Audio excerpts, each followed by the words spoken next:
Pada zaman dahulu, di daerah Kampar, hiduplah si Lancang dengan ibunya. Mereka sehari-hari hidup prihatin mengandalkan penghasilan yang minim sebagai buruh tani. Keadaan ini membuat si Lancang berpikir untuk memperbaiki nasib dengan pergi merantau. Pada suatu hari, si Lancang berangkat ke negeri orang. Diceritakan, si Lancang bekerja keras bertahun-tahun lamanya.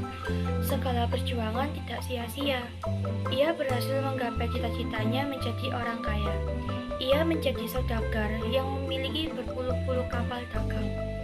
Akan tetapi, ia lupa pada ibunya dan segala janji manisnya dahulu. Pada suatu hari, si Lancang telah sampai di daerah Kampar. Berita kedatangan si Lancang terdengar oleh ibunya. Ibunya mengira bahwa si Lancang datang untuk dirinya. Dengan memberanikan diri, ia naik ke geladak kapal mewah si Lancang. Si ibu langsung menghampiri si Lancang dan ketujuh istrinya. Betapa terkejutnya si Lancang ketika menyaksikan bahwa perempuan berpakaian compang-camping itu adalah ibunya.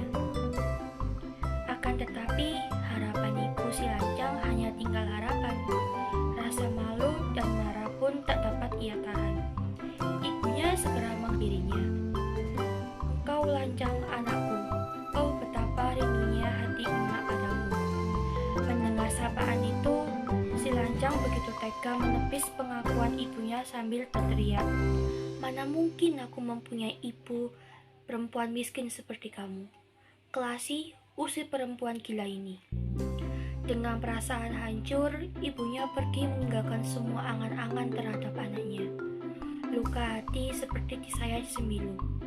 Setibanya di rumah, hilang sudah akal sehatnya dan kasih sayangnya karena perlakuan buruk yang diterimanya. Ia mengambil pusaka yang dimilikinya berupa sung penumbuk padi dan sebuah nyiru.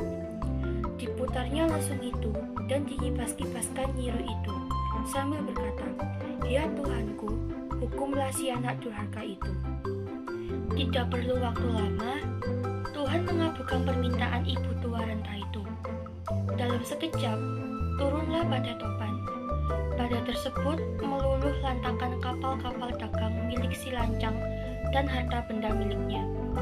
Menurut cerita rakyat setempat, milik si Lancang dan harta benda miliknya.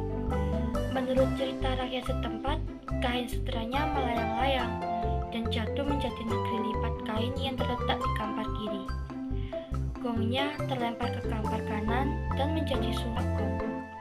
Tembikarnya melayang menjadi pasubila, sedangkan tiang bendera kapal si Lancang terlempar hingga sampai di sebuah danau yang diberi nama Danau Si Lancang. Hingga sekarang, nama-nama tempat itu masih ada dan dapat kita saksikan.